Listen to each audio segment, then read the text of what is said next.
honored that Rabbi Zalman Roth has taken out his precious time to come and speak to us. In years to come, in future years, when you're talking to your children and your grandchildren about one of the most defining days of your life, it might be today. This might be the day when you make a big decision, when you hear what Rabbi Zalman has to say, and you make a decision about what you are going to do and aren't going to do, and you hear some of the stories, some of the ideas. This could be a day you'll look back on the years to come and say, that day in Beis, that afternoon, that April afternoon, it all changed. I'll hand over to Rabbi Zalman. Thank you very much. Under usual circumstances, I would have said that to say that this will be your defining day for the rest of your life is ridiculous, right? Because you have many important days which maybe you'll do bigger things than listen to me speak today. But there may be some truth to it for one reason and one reason only. There's no topic like technology where it's completely in your own hands. You all have memories doing various mitzvahs with your parents, your grandparents, going to buy tefillin with a parent or a grandparent, picking a little of an esrog. But there isn't a single boy in this entire room who remembers at the age of 3, your grandfather took you to the Apple store to show you the difference between a kosher iPhone and a chayfan iPhone. None of them have that, right? And you heard many stories about tzaddikim, their midas, and the way they treated other people and how they learned their devotion to Avodas Hashem. But not a single story from the Chofetz Chaim involves, the smartphone. The guy came to Radha with a big phone, people shouted at him, and he said, don't shout, you can change. It doesn't exist. And because of that reason, all the Choshev Rabbeim sitting here, and your teachers at school, and your parents and grandparents, they really, and myself included incidentally, cannot really help you when it comes to technology. It's up to you to decide what are the standards, what is okay and what is not okay to do for boys like yourselves, serious, good boys who want to grow ruchnius and do not want to be affected by technology in a negative way. It's up to you to decide. So it's a defining moment because it's ultimately up to you to do it. Now maybe you'll do it today, maybe in 5 years or 10 years. But there'll be a moment in time when you sit yourself down and say, what do I expect of myself? What do I want? How am I going to treat technology? What's going to be our relationship between technology and myself? And that is the most important thing. So I want to first talk about a few points, then some questions that I received, and I'm welcome you to ask any questions. You can interject at any moment in time. If I think I'll get to it, I'll tell you so. And if I don't know the answer to it, I'll say that as well. I want to talk a second about the concept of seeing. We talk about Shmir Sinai. Now, I don't have to tell you that it's very obvious in technology, everything is pushed towards seeing, right? I mean, Instagram is all about pictures, pictures, pictures. And you move away as much as possible from text to have many more pictures. Now, why is that? It's important to the companies because it makes sense. Eyeballs equals advertising money, equals investment. They all make money. But it is so because the M is the way we are created is that our sight is the strongest chush that we have. Has anybody heard of the Bordeaux experiment? So Robert Parker, together with 2 other well-known wine critics, collected in Bordeaux University people that are supposed experts in wine. I'm not making fun of it. And there are people who actually can taste certain tastes in wine. And they took white wine, but colored it red. And they gave to this panel, and they asked them to describe what they're drinking. And people said different things. But they used the vocabulary usually associated with red wines. I don't drink wine, but like chocolatey, earth, oak. They didn't use a single one of the adjectives associated with white wine. But it was white wine. And they did it a few times. It was since repeated again in Dallas University and a few other places. And the maskuna is not that wine tasters are all fakers. It's not. The result that comes out of it is that our sight is so much stronger than our sense of taste that if you see red, you actually will taste red. You cannot unsee what you see. Seeing is the most powerful thing. Have you heard of the Nazir? Harav Nazir? Yeah, have you ever heard of the Nazir? The Nazir. Yeah. Not a Nazir, the Nazir. Yes. The Nazir, maybe you know. The Nazir was a Talmud of Rav Kook. His grandfather was the Rav of Radin, and he decided when he came to Eretz Yisrael to practice Naziris.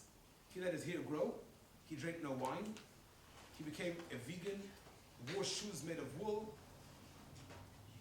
Even his own children he raised that way. His son, when he turned 50 years old, was shayl on his Naziris, and the whole Yerushalayim came together to see how a 50-year-old boy with long locks down to his waist were cut.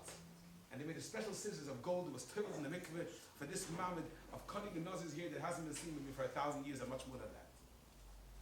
And the Nazir has a whole sefer about this point. It's called Kol HaNavuah. And he says that the Torah says Shema Yisrael. Why does it say come see? How does the Gemara always say? To Shema. In Zohar it says To Chazi for different reasons, but it's all about listening. And a person is not allowed to imagine a picture of Hashem. Because the reason for that is because visual is so strong that you have to treat it carefully.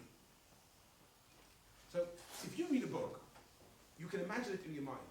But once you see the movie, you can never imagine it again because you have a picture in your mind. So you killed your opportunity for your imagination. During COVID, I had phone calls from parents and boys of your age saying, I'm so bored, I'm so bored, I'm so bored. So I decided, what can I do? I mean, I don't know what it means to isolation, but there's a guy I know who was in isolation, Natan Sharansky. He was kept in prison for 9 years in a cell. So I read his autobiography, and he describes how in his imagination, all his jailers had roles. They played games, and this guy was called something else. And he kept himself entertained this entire time. Of course, he played chess in his mind back and forth. But more importantly, his imagination ran wild. He had no problem. He was never bored for a moment for 9 years. Now imagine locked up in COVID for 2 months. We all went crazy because our imaginations are truncated. Why? Because we're so exposed to visual stimulation that we lose the ability to imagine it in our mind. The theater of the mind is gone. Now, I checked the Shulchan Aruch in all editions. I never saw something that says, maintain the ability to imagine Harry Potter in your mind. It doesn't say that. But the point stands that the first and foremost, even if all you're seeing online is pictures of tzaddikim, nevertheless, you're ruining the ability to truly grow because it truncates us. Now, all the more so when somebody sees something which is inappropriate. Everything, you can do tshuva for everything, you can erase everything. Do you remember what you learned 2 years ago? 3 years ago? I assure you, Averis are no different. You forget. It's a fact. Chazal say that when Moshe broke the luchos, shikha came down to the world. Before that, a person would learn something remember forever in the short period between giving the Torah. And after it came down. Why is that? Because once you're capable of sin, you have to learn to forget as well. Otherwise, if you remember all your Averis, what's going to happen? And we can forget. But nevertheless, it's effort.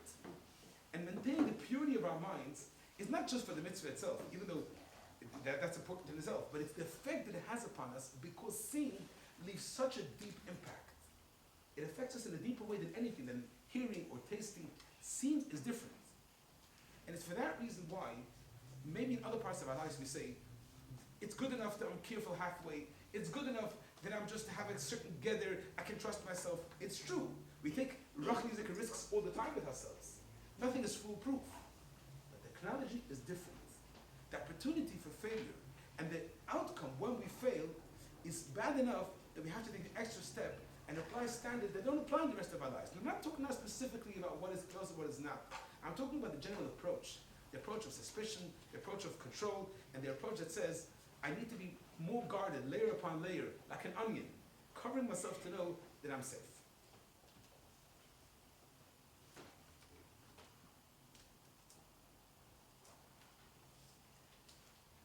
But there's another point, and a very key point to it, before we get to some of the specific questions.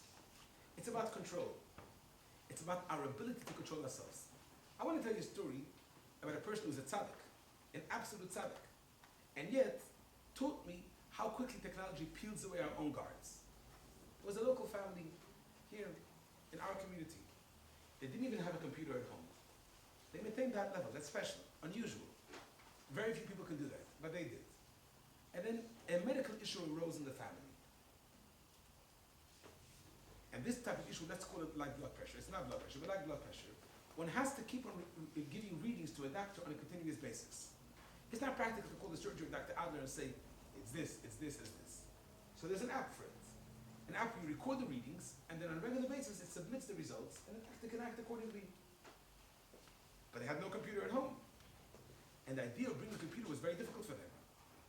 So they spoke to me and they thought about it and went back and forth and they decided they know what they're going to do. They bought an iPhone, a day only SIM card, token, locked everything, one single app on the entire device, put it into a drawer, and they use it for this purpose only. Amazing.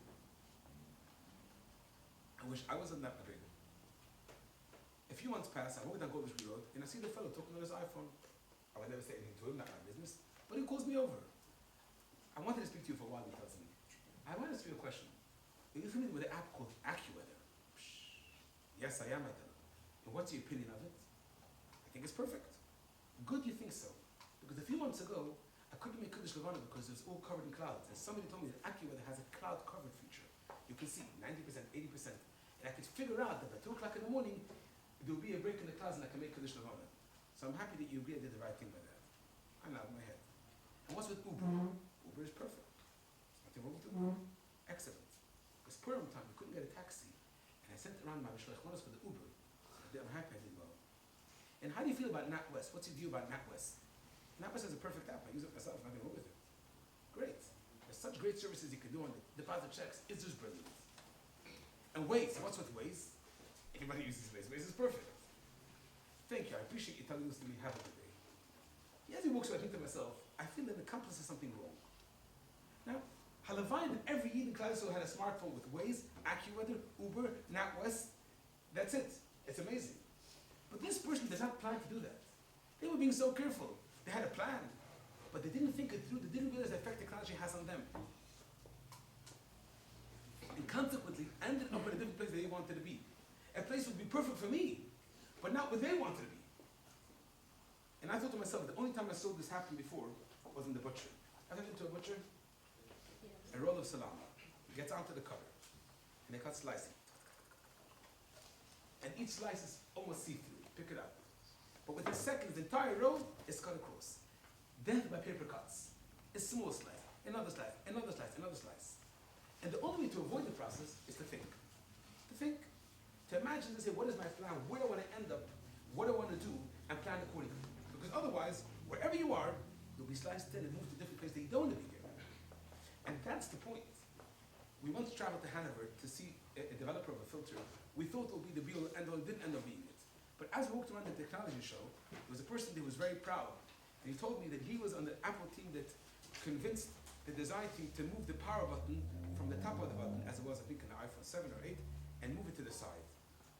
And he described how the human hand, because of where the thumb is, it makes sense. Now I'm looking at him, and he thinks I'm interested and excited. He tells me $25 million was invested in testing various positions, people's of different hands and sizes, and all to shave off a few seconds, so you use it a bit more often, and you use it more quickly. Because the more seconds we get of apples on your phone, the more that it's successful. And you realize there's an industry for this. Have you ever heard of eye tracking? Yeah. So the websites, we have a team. I went to Watford, there's a place outside from here. We have a team of testers. They sit there, and they have glasses. And the glasses have cameras inside of them, and they show different versions of the website. So let's take, for example, the BBC homepage.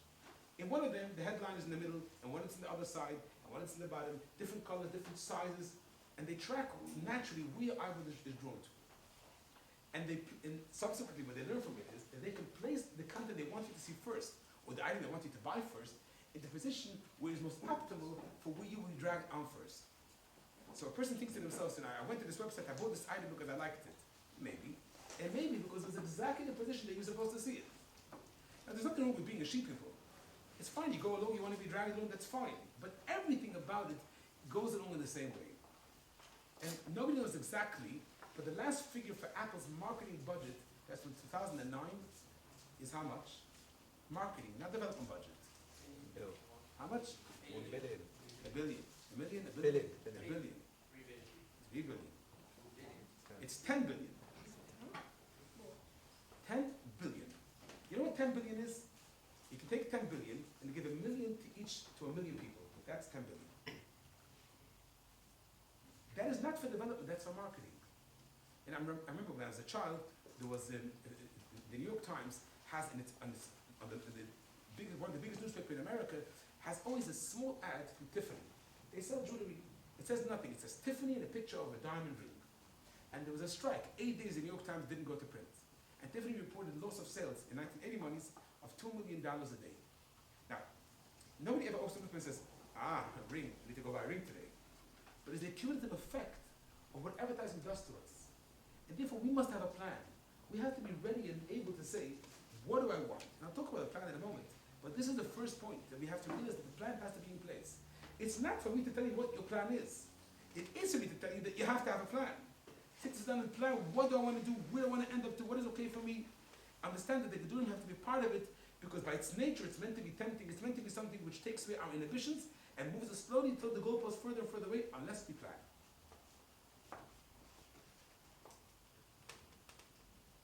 And it's for this reason why smartphones are always singled out. Laptops have issues, iPads have issues, but smartphones are different. They're different. What time is it? 36. Nobody said to me, I don't know what time it is. Let's consult the watch. Why not? He did. Why is that? Because our watches are part of our bodies, right? Like if my watch knows the time, then I just have to glance and I know the time. Exactly. But the point is that smartphones become part and parcel. Like, sometimes you ask a person, older person, you have a person's number? No, but let me check my phone. But I doubt you say that. If I ask you for somebody's number, the answer is yes, I know it. I can check my phone. It's it's an extension of myself. That's what's unique and special, for better or for worse, about the smartphone. It's meant to be an extension, an external brain, where we keep some of our information with it, an everlasting companion. And that's why smartphones are different. Because if you talk about control being the most important thing, if it was only about not being exposed to schmutz, or not doing this, or violence and other things, maybe you're right. Laptops, smartphones, the same thing. But if fundamentally it's about gaining back control, being in the driver's seat, Francis Bacon said about money, it's an excellent slave but a terrible master. Being the master of our own tools, the smartphone is difficult. Not impossible, but really difficult. Which is why the more mature you are, and the more ready you are, the better you can control it. Now I have a grandfather, he's an old man, and he always tells me that he thinks that text messages is an invasion of his privacy. Because a phone call, he sees that I'm going to be rejected. Oh, but the text message, they crawl into my kishkes. I think it's exciting, it doesn't work that way at all. But I can see where he's coming from. Like, it pops into his phone, like, oh, what is this? Now, I know the sensitivity. I don't feel it anymore. He still does. The smartphone is 5 times after that stage. It's a place where we lose sensitivity because it becomes everlasting our companion. Is the way it is. How many of you take into your bedrooms at night your hoovers? Just to make sure it's right next to you. Not too close, obviously, but like a safe distance. Do you have family pictures on your hoovers? Paste small stickers, write with a pen maybe, messages. Anybody? Why? How about your knives at home? You have small trinkets hanging from them, or nice blue silicone case, very sturdy, holding that knife. If you ever gone to buy knives and say to yourself, now this knife, look at it, look how sleek it is. So thin, so light, and balanced. Why? A knife is a knife, it has a purpose. But we don't treat the same way our phones, do we? Now again, it's not an abayr, not at all. But it's an attitude. And the city of happiness is in the state of mind. And this happiness and technology lies in the state of mind of how we treat it and the relationship we have with it. And every single thing, that the younger we are, the way we get used to it, it becomes part and parcel of our life. It becomes almost impossible to imagine life without it. And then we have a million excuses why we need to have it. But we have made no real choices anymore. Rabbi Zalman, I hope you're not going to mind. You have a cousin called Chili Sarotskin. Right? Chili Sarotskin married, he's not from, his parents are from the founders of Telstone, and he married a television personality in Israel who's not from. Very respectful of Yiddishkeit, but not from. And they made together a television program talking about where they want to send their children to school. He comes from a from background, she not. They go speak to their parents. And there's a very insightful moment in there where she talks to her Friar family, and she realizes that all this talk of if you go to a from school, you miss out on opportunities in life, may be true. But it's the exact same thing when you go to a non-from school. Because you're also set likewise on a particular path. We lose the choice because we're on a certain path. And I say to you that if in this age you avoid using a smartphone, you then have a choice. You go up, you make yourself a choice. You can decide to use it more, to use it less. But when you do start using it at this age, then you close off your choices. You're narrowing your path. That from now on you have to use it. It's very difficult to be without it. Not impossible to go back, but extremely difficult. So narrowing the choices to me sounds like a ridiculous proposition. In particular, as you've seen many adults misuse it. All the time. We had once a boy walking out of the blue. into the tag office. I want to give up my smartphone. I want to take a kosher phone. So the lady asked him, "Can I ask you this? What changed?" He said, "The bridge on the North Circular." So every day he walks on the bridge. He's in his phone, WhatsApping, checking, smiling, he's laughing to himself, moving on. One day he's on the bridge, and the phone battery dies, depleted. No phone, puts it in his pocket, looks down, he notices there's great chalk. On the other side of the road, there's a crossing. When did that happen? And as he's walking down the bridge, with newfound eyes, he says, "Hey, they built another store here. This is for sale." Wow. He came to Garrick Avenue, sharp left, into the tag office. "I have a problem, I want to give it up." No. There's no mitzvah to look at the crossings. Adirabah, you should go on the streets, Shmir Sanayim. Don't look at everything around you. But he felt for the first time he had something which made him think, "I'm effective. I'm not in control." And that's what happens when you let technology run free. Now, I had a funny experience because there's a mechanech in America, a very chushiv person, a Talmud from Mitzvah Kutner, who's very, very old-fashioned. And when the iPhone came out for the first time with parental restrictions, proper ones, screen time and all that, he called me up and he couldn't reach me, wrote me a letter thanking me for coming about this amazing thing that all the iPhones have now restrictions within them. And I was embarrassed to come up and tell him that, putting aside the implausibility, but you really think that I did it. I called up Apple, had a chat with them, explained to them. No, they did it for their reasons. And they did it not because it's our issue, it's a universal issue. They're shareholders, and all the members of their board are telling them, you have to do something about it. It looks very bad for you as a company if you don't do it. You have to be shown to be dealing with it. It's completely universal. It's so universal that it's even hard to find the Jewish angle on it. I had a Rebbe from Bnei Brak, not an A-class Rebbe, B+. But anyway, Rebbe, you've heard his name, called me up and discussing with me what can be instituted for their Kehillah as rules of technology. So I send him examples of Farakli from here and there, and then he tells me, well, what can we do Mechadish? What can we add? I'm like, Rebbe, I'm sorry to tell it to you, it's completely universal. If you want, you can tell them they have to put it in a gargle and they put it in the filter. It is completely universal. It's not something which is unique to us. I do think that we all stand a better chance. Everything in our lives is about control, about being the better versions of ourselves, being people of significance, people that matter, and doing things for a purpose. So of course we're ready and able to tackle even such issues as well. But fundamentally, it's completely universal. And every time I read about a gamer who plays Fortnite and dies after 31 hours, of course when you read about it, it's because it's rare. But people love to eat. People do not eat 31 hours in a row. People love to drive. There is something about technology that keeps on pulling us.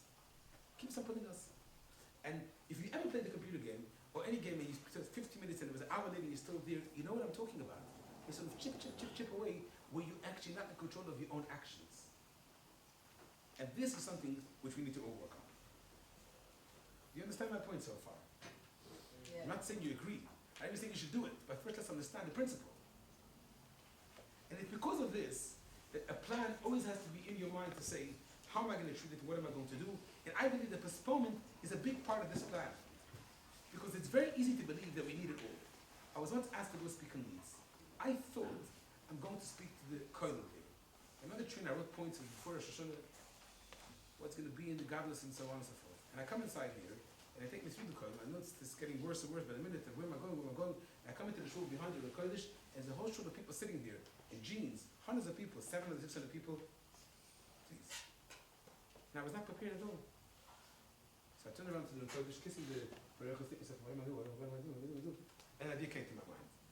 And I ask you all to take out your phones and write down the 20 websites that you visit every day, but regularly, the ones that every day, a day doesn't pass without actually frequenting these 20 websites. And I give them a few minutes. And then ask by a show of hand, how many people got to 20? Nobody. 15? Some people. 10? More. And around 5, most raise their hands. And the truth is that this is the whole, the Gemara says about the Atzahara, that for tzaddikim, nidma lekahar, it looks very big and really it's small, and vice versa for the Rishon. There are billions of websites created every single minute, millions of apps, but let's be honest. How much of it do we actually use ourselves? What do we actually use? A tiny subset. A tiny subset. So So people that are scared of filtering, I always tell them, if indeed you had to filter the whole wide web and every technology tool, wouldn't stand a chance. But if the idea is to give you the subset that you need, and that's manageable. And of course there are days when you need to use something else. But fundamentally, your day-to-day usage, what a person uses, most people. So when you start at that point, you realize, now hold on a minute. So what am I actually giving up when I say I'm postponing for a year or two, or I only have a computer at home? I'm giving up some access to some particular apps, but it's limited. It's not you're giving up on everything. And the fear of my life will be so different is most times far less than the actual reality is.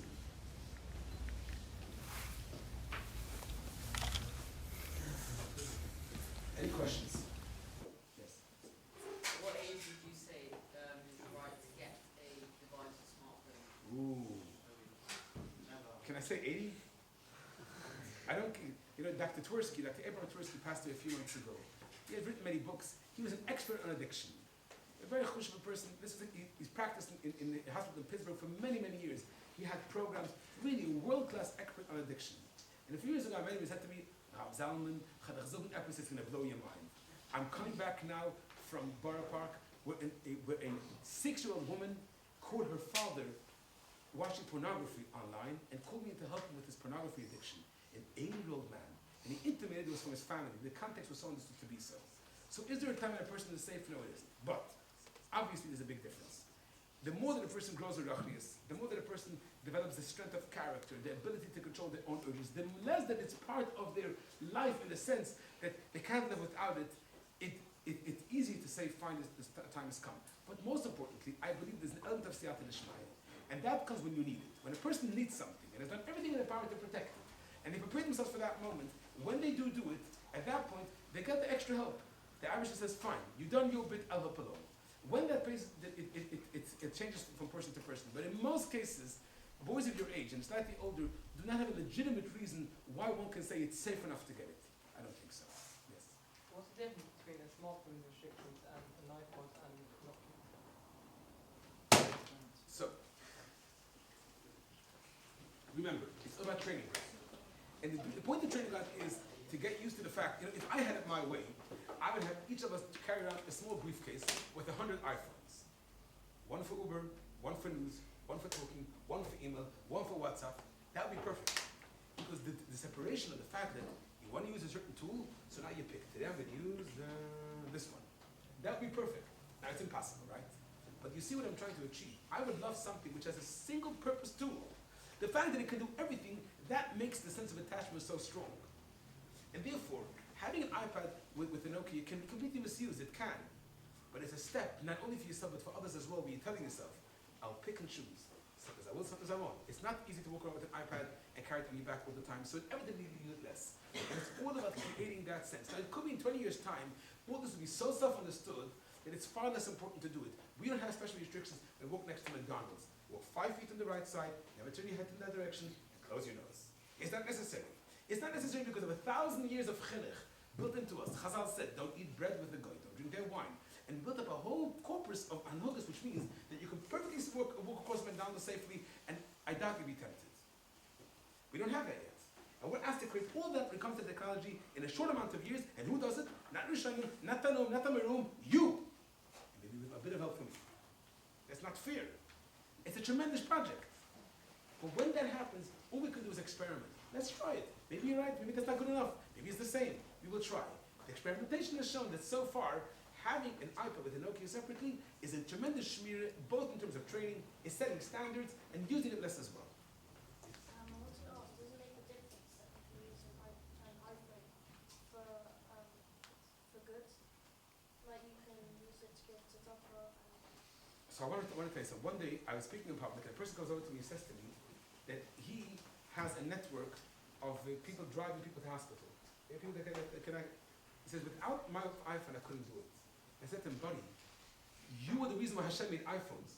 Why Hashem made it for entertainment, for TikTok? It's for you. And that's true. If it wasn't good with the iPhone, there's no way in the world that iPhones could have existed. Of course, it has to be good in it. But the question is really a question of trade-offs. Is there enough good in it that you and I, myself too, whether I need to use it? life, there's a price for it. You're here now. There are many more things you can be doing at the same time. You decided, right or wrong, that it's better to come and hear me. Maybe it's the schnitzel. Whatever the case may be, but you're here. You traded something for something else. And this is one of the big mistakes because everything technology wants to teach us is it's a free meal. There are no free meals. The cost can be hidden as well. There's a guy here, I couldn't believe it. He and his wife came to talk to me a few nights ago. They said to me, they got married at a very young age, and they were really, from where they come from, a lot to be desired in becoming stronger and better. But one thing they took upon themselves, they weren't taking a smartphone into the home, having seen what it did to their friends around them and how it affected their own marriages, they didn't want to have that at all. But this guy is literally like 18 in a month. And he didn't go to learn, he got a job, and the job requires him sometimes to go buy a car. But it's too expensive to get insured at that age. He's a new driver. So he takes taxis. So he decides he takes taxis. And then somebody told him Uber is cheaper and quicker. So they took a notebook and they wrote down for a few months, every single time when he had to order a taxi, he called Midway, and then wrote down the price and the wait time. He did it. And he showed me his book. It's like excruciating, page after page after page. And they added it all up. And you know what the cost was for him? 8.5 hours and 1,200 pounds, or 50 or 1,200 pounds. He could put a price on the cost of not having a smartphone. And he says it's worth every single penny, the trade-off is worthwhile. Not always is it so specific, you can point to a figure and say this is the price, this is the time. But there's always an implicit cost. There is a cost to it. Something comes out of it. It's never free. There's a question somewhere. Yeah. Is it realistic for a teenager to believe that they have full control over what they see? I don't think it's realistic for any person, for any human person in the world, let alone teenagers. I think control is a question of degrees. Control by comparison to what? Most teenagers, look, I have to admit, you have a room full of amazing boys. You're here, you could do better things. You obviously have some level of control. Let's be honest. Some of you, by your nature, through genetics, or your amazing parents, have more control than others. And that's true too. But control enough to be able to say, I can control an iPhone, no one has that, let alone a teenager. Yes? What's the purpose of being a teenager? It's an excellent question. But you know what they say? That life provides the best schooling, but the tuition is very high, right? So how do you avoid paying the tuition? By learning from mistakes of others. I assure you that even without the smartphone, you are bound to make a million mistakes. Unless you lock yourself in a cave and disconnect from technology, you have many opportunities to be a teenager, to be foolish, and to take wrong turns and come back around. There's no need to add another layer of having a rocket attached to your mistakes. And that's the whole difference. And people to ask me this in a different way. What, the Yatzar is going to go away? No. I went by the Yatzar from 1990. He was a nasty fellow. I remember him. But not like the guy today. That's all we want, to level the playing field. It's unfair. Having a smartphone makes being an Erech, a good boy, unfair. Near impossible. So let's take back control. Let's even the odds. Let's give us an opportunity that perhaps, with a lot of work, we can be good teenagers. That's not being a teenager. That's suicide. Yes? How can you say that when there's so many positives in sport, as you said before? How can you classify it as a bad thing? Bad? Never bad. Smartphone is amazing. I love my iPhone. It's a question of when and how, and preparation to it. Everything in the world, nothing is good or bad. Nothing can exist which is pure bad. Otherwise it wouldn't exist. There has to be, ever since the Chet Etzadas, everything must have a kernel of good in it, and Zich and iPhone has much good in it. But it's a question of usage. Do you have a computer at home? Yeah. More than one? Yeah. Good. Do you absolutely need an iPhone? No. And that's the point. The point is whether we have enough in our lives that provides us connectivity that we can do what we have to do without exposing ourselves to that extra layer. It does, but you can use most of it without it. And the damage to it is the trade-off. Somebody once read that in such a class and said, my brother's severely ADHD. Without his iPad, he can't learn. I said, great. Of course he must have it. Go run, get it. It's a big mitzvah. The trade-off, that's what it's about. Worth or not worthwhile, not good or bad. Kedai and not kedai. So, I have some questions which I want to address. Somebody says, they resisted temptation in the past. They know they can be better than that. Do they still need a filter? You know, as it says in all literature, advertisement for financial products, past performance is not a guarantee for the future. Just because a person resisted once temptation doesn't mean it will happen again. A person, willpower is a study. I read it in the book for economics. I don't remember the source of it, but that students who do not, please mind the example, but I have to say it as it is. Students who do not change their socks during the exam period do better.